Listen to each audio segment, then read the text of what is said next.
You know, when you marry someone, you don't just marry them, you marry their whole family. I'd heard that a million times before, but I didn't realize how true and how dangerous that idea could be until I lived it. My name's Mark. I'm 37, a pretty average guy with a solid career in IT, a modest house I bought myself before I got married, and what I thought was a good marriage to a woman named Julia. We've been married for 5 years. I loved her. Still kind of do, which makes everything that happened so much harder to process. When things were good, they were great. But when her family got involved, everything turned to rot. Julia's family had always been a little much. Her mom was demanding, her dad passive-aggressive, and her brother? A leech in every sense of the word. But I figured, hey, they're her family. I don't have to love them. Just be polite, be supportive. For years, that worked. But that all changed about 8 months ago. Her parents got evicted. Long story short, mismanaged money, bad financial decisions, and a lot of prideful denial. Julia was devastated. I couldn't just stand by and watch her cry every night. So I did what any decent husband would do. I offered to help. We let her parents move into our guest room, just for a couple of months, while they figured things out. Her brother tagged along a week later with the classic, just until I get back on my feet. I didn't know it then, but that moment, that decision to open my doors, it was the beginning of the end. At first, I tried to be optimistic. I kept reminding myself that it was temporary, that Julia's family would get back on their feet, find a new place, and everything would go back to normal. But within the first 2 weeks, I realized I'd made a huge mistake. They didn't act like guests. They acted like owners. Her mom started redecorating. I'm not talking about fluffing pillows. I mean taking down my framed photos, boxing up some of my books, and putting scented candles everywhere. One day I came home and found that she'd replaced my living room curtains with some gaudy floral ones without even asking. When I said something, she smiled and said, "Don't worry, sweetheart. I'm making this place feel more like home." Her dad took over my garage like it was his private workshop. Started storing boxes and junk in there, most of it broken or totally useless. My tools moved around, some even missing. I had to dig through his piles of crap just to find my own drill. And her brother, Kyle? That parasite never left the couch.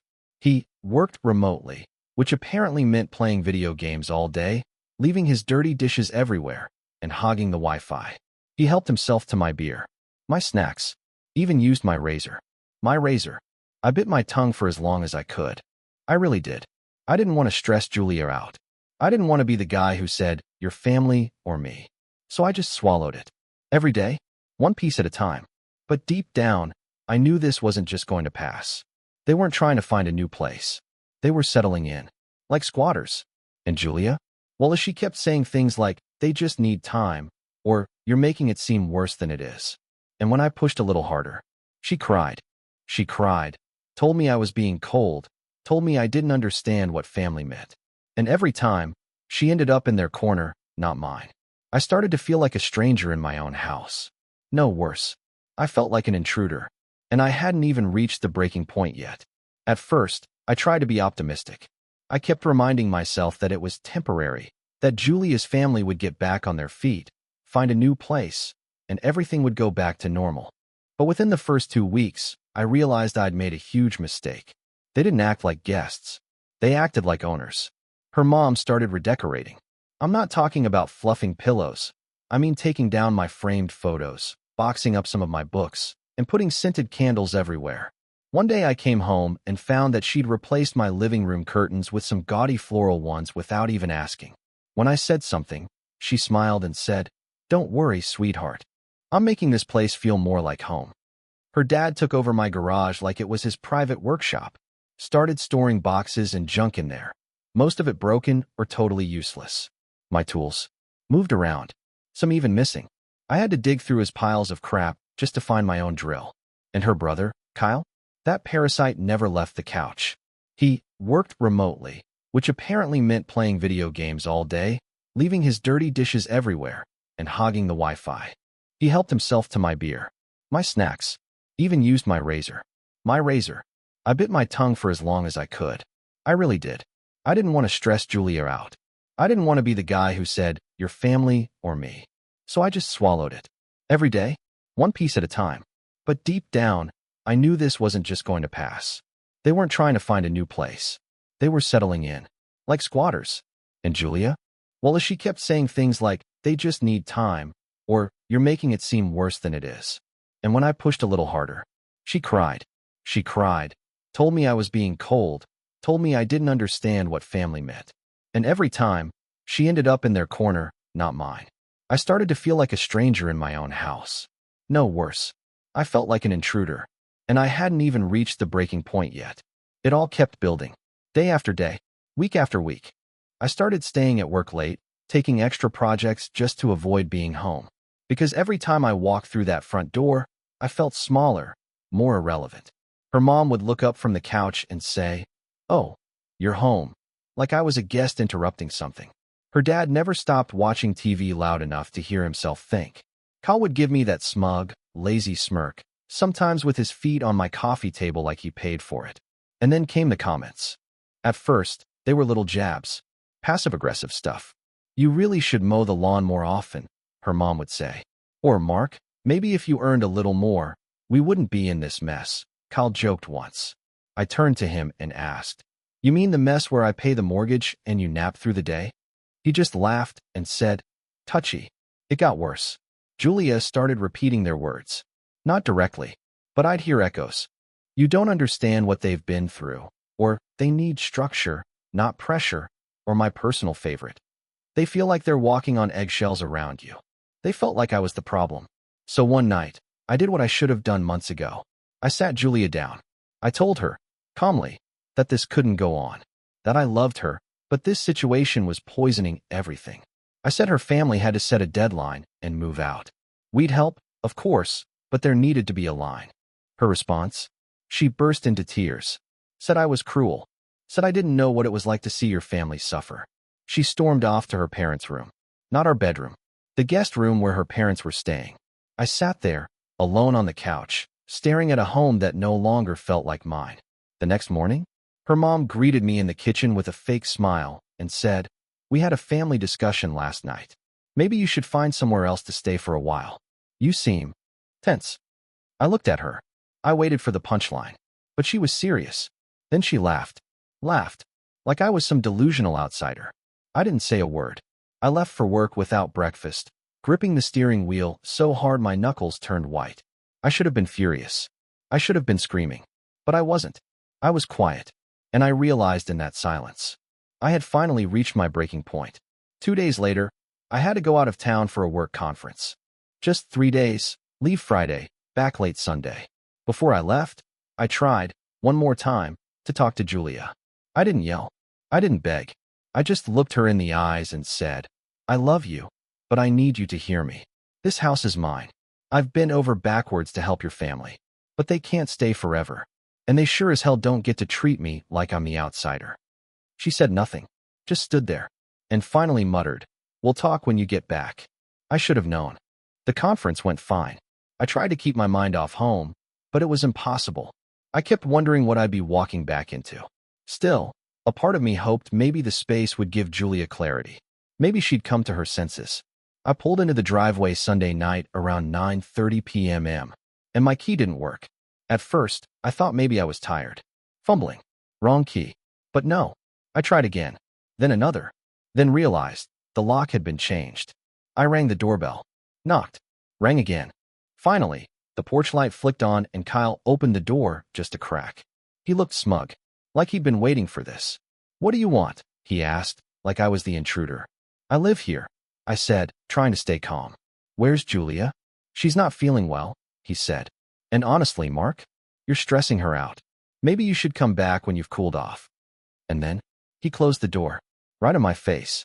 I stood there in stunned silence for a good minute. I called Julia's phone, straight to voicemail. Texted her. No response. I drove to a friend's place and crashed on his couch, my mind racing. Part of me still wanted to believe there had been some miscommunication. That Julia would call, explain, fix it. She didn't. The next morning, I called again.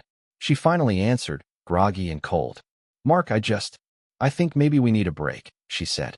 "A break? You kicked me out of my own house." "I didn't kick you out. My family they feel unsafe.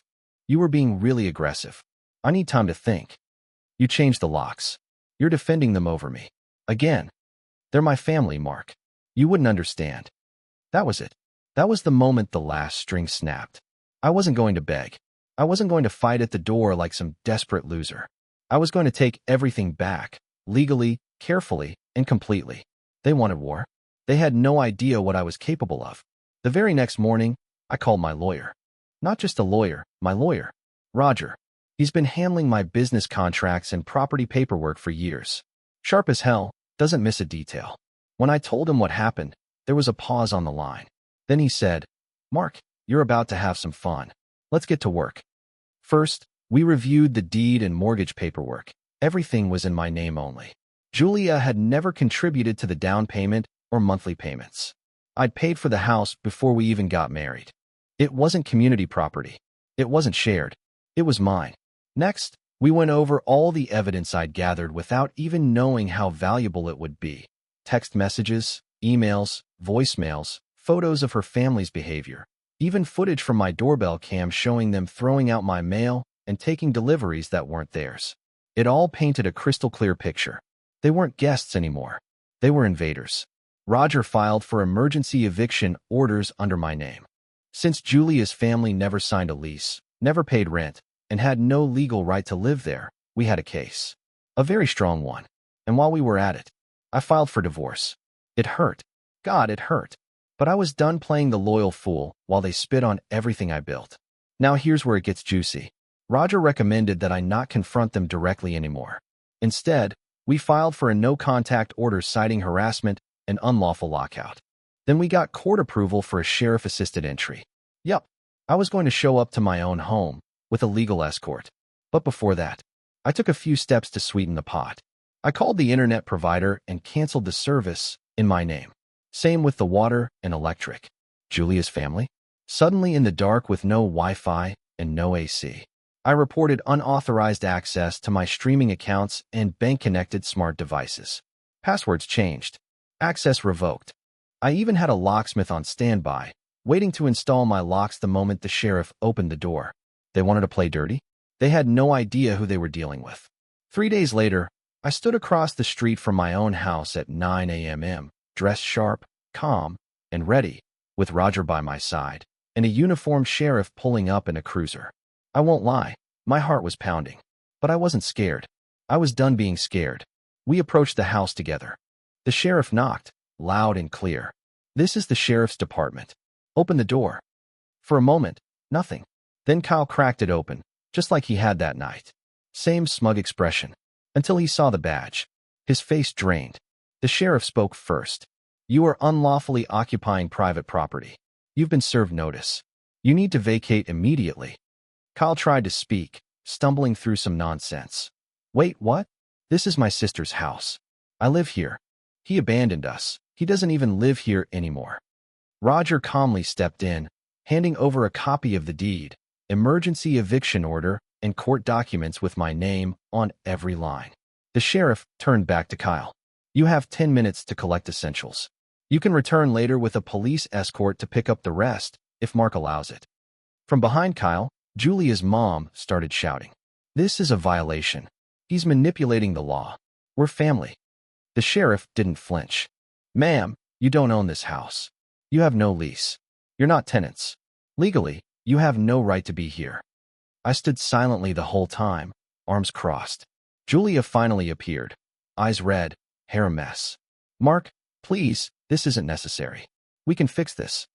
I looked her in the eyes for the first time in days and said, calm and cold, you already made your choice. This is me making mine. She tried to protest, cry, play the same old card. But the sheriff was firm. Within minutes, the house was empty. Kyle, red-faced and muttering curses. Her dad carrying boxes like a man defeated. Her mom still ranting about family betrayal. Julia stood at the edge of the driveway, watching me like she didn't recognize the man standing there anymore. And maybe she didn't, because I wasn't the same guy who let them walk all over me. I was the guy who just took it all back. As soon as they were gone, my locksmith stepped in and changed the locks again. Not a copy left in anyone else's hands. The house was mine again. Quiet, peaceful, still. But I wasn't done yet. With my house finally back under my control, I did what any sane man would do after surviving a siege by leeches. I walked through every single room, one by one, breathing in the silence. No shouting, no guilt trips, no judgmental stares from Kyle as he played video games in my living room. Just silence and peace. But this wasn't just about reclaiming a house. This was about reclaiming my life. Step one was the financial side. While they were busy playing house in my home, I'd been keeping records. Turns out, I'd loaned Julia's family over $23,000 in cash, favors, and bailouts over the last 3 years. I didn't expect to get it back, but Roger suggested we put it all in the divorce paperwork anyway. Not because we thought they'd pay, just to legally document it and remind them of the mountain of support they took for granted. And Julia? She tried to reach out. Oh, now she wanted to talk. Now that the house was locked, the lights were off, and she was shuffling between motels. I ignored the first few texts. Then finally, I responded with a short, legal-friendly message. Please communicate through my attorney. I am not discussing anything further without counsel present. Roger was already drawing up the divorce papers. Since the house was solely mine, there wasn't much she could claim, unless she wanted to drag things out and get lawyers involved. But here's the kicker. Juliet didn't have a lawyer. Her family had bled her dry. She'd been paying for their food, their gas, even Kyle's subscriptions. With no real job of her own, no assets in her name, and a husband she locked out of his own house, she didn't have a leg to stand on. Roger filed for irreconcilable differences, citing abandonment, mental distress, and a legal lockout. We requested that Julia receive no alimony, no access to the home, and no compensation for the assets she'd lost while squatting. And while she scrambled to figure out her next move, I made mine.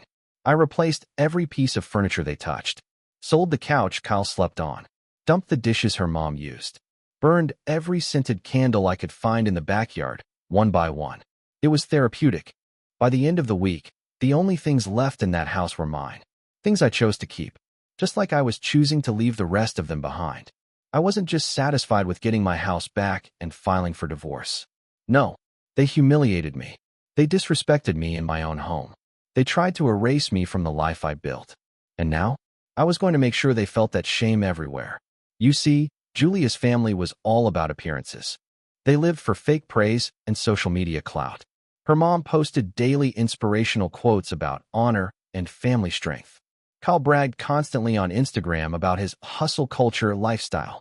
Julia ran a lifestyle blog with curated selfies and pastel captions like, "Choosing peace over drama to hearts." Cute. So I curated something of my own. I compiled screenshots. All the text messages where they mocked me.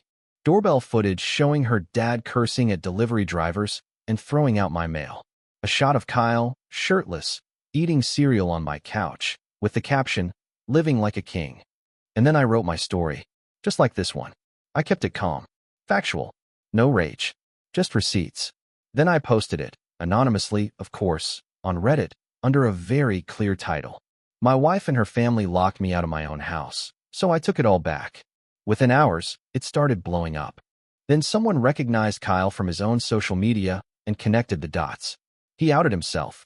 That's when it got juicy. His DMs flooded with hate. People reposted his couch photos with sarcastic captions. Self-made millionaire living off free Wi-Fi.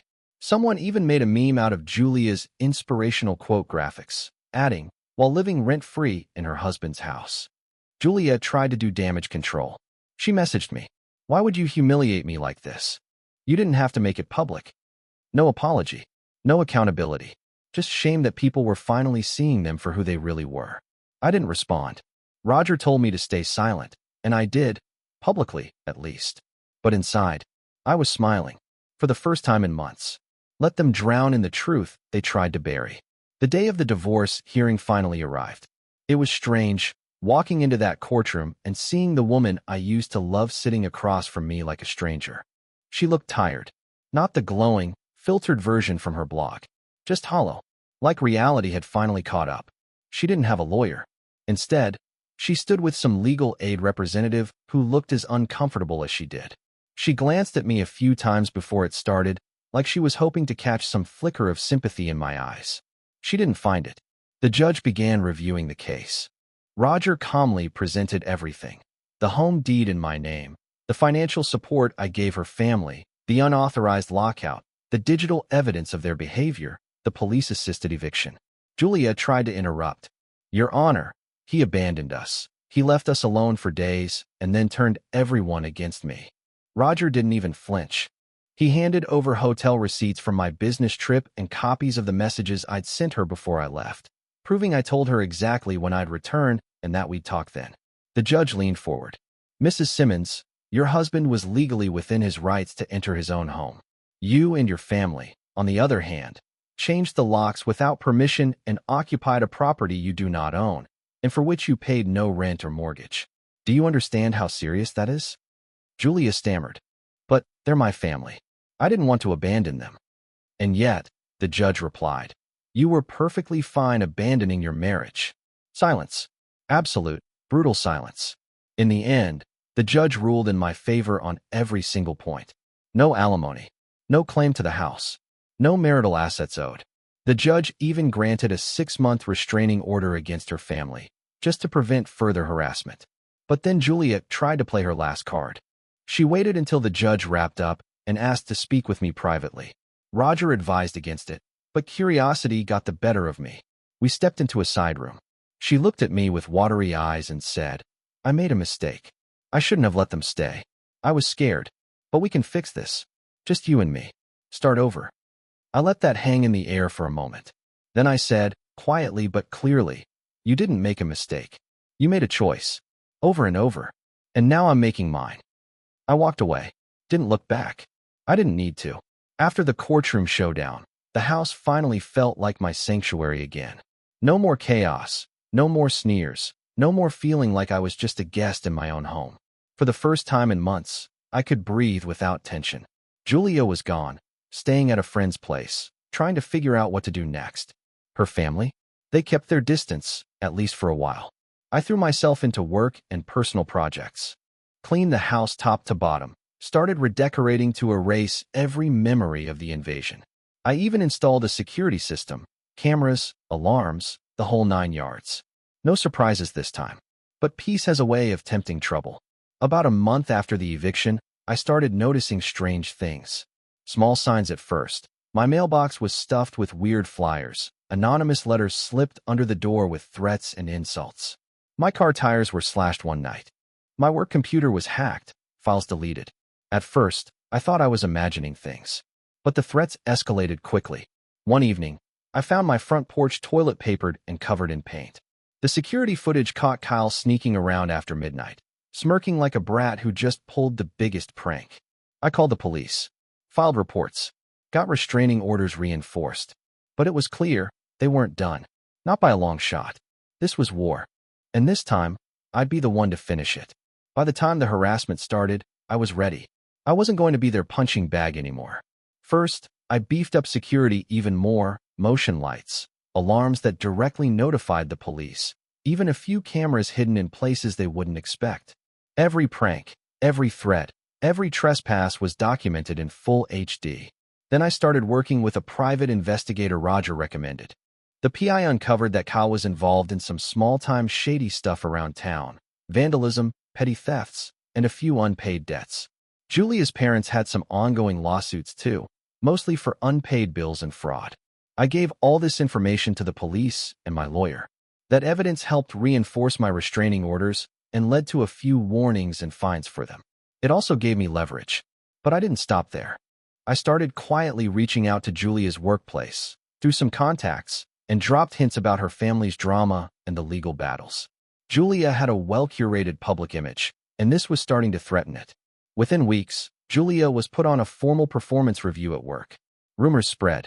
Her social media followers started noticing the cracks between the perfect posts and her real life. It was subtle but effective. Karma wasn't just catching up to her family, it was dragging her down with them. I stayed silent through all this. No petty social media rants, no confrontations. Just quiet, calculated moves that dismantled the foundation they all stood on. They thought they broke me, but it was me who broke them. Her brother Kyle's small-time legal troubles snowballed into a court case. I testified quietly, armed with the evidence we gathered. The judge wasn't impressed with his family troubles excuse, and Kyle got probation with strict conditions. Her parents lost a few more lawsuits for unpaid debts and were slapped with fines they couldn't pay. Their credit took a serious hit, which meant they couldn't rent anywhere decent.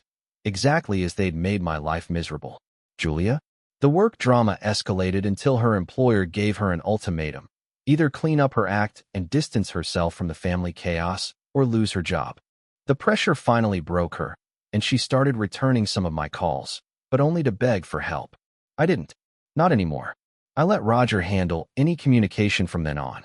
The divorce was finalized shortly after. I walked away with full custody of our dog, the house, and my dignity intact. I rebuilt my life slowly but surely, one day at a time. No more free rides. No more letting others take advantage of me. The scars from all of it? Yeah, they're there. But they remind me to never let anyone walk over me again. Looking back, I can honestly say this was the hardest chapter of my life. Opening my home to my wife's family was supposed to be an act of love and support. Instead, it became a trap, a slow erosion of my boundaries, respect, and peace. I learned some brutal lessons. Helping is noble, but enabling toxic behavior is dangerous.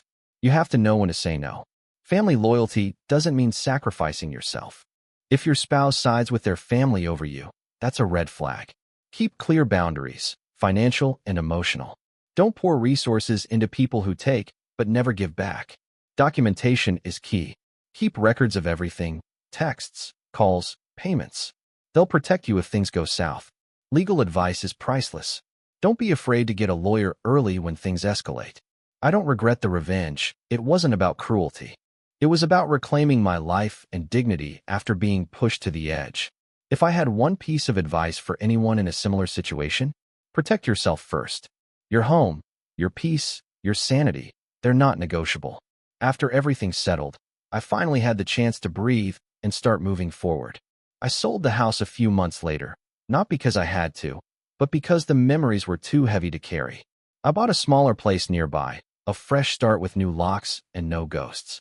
I focused on myself for the first time in years. Picked up old hobbies I'd neglected. Made new friends. Rebuilt my confidence. I even started dating again, slowly, cautiously, but with hope.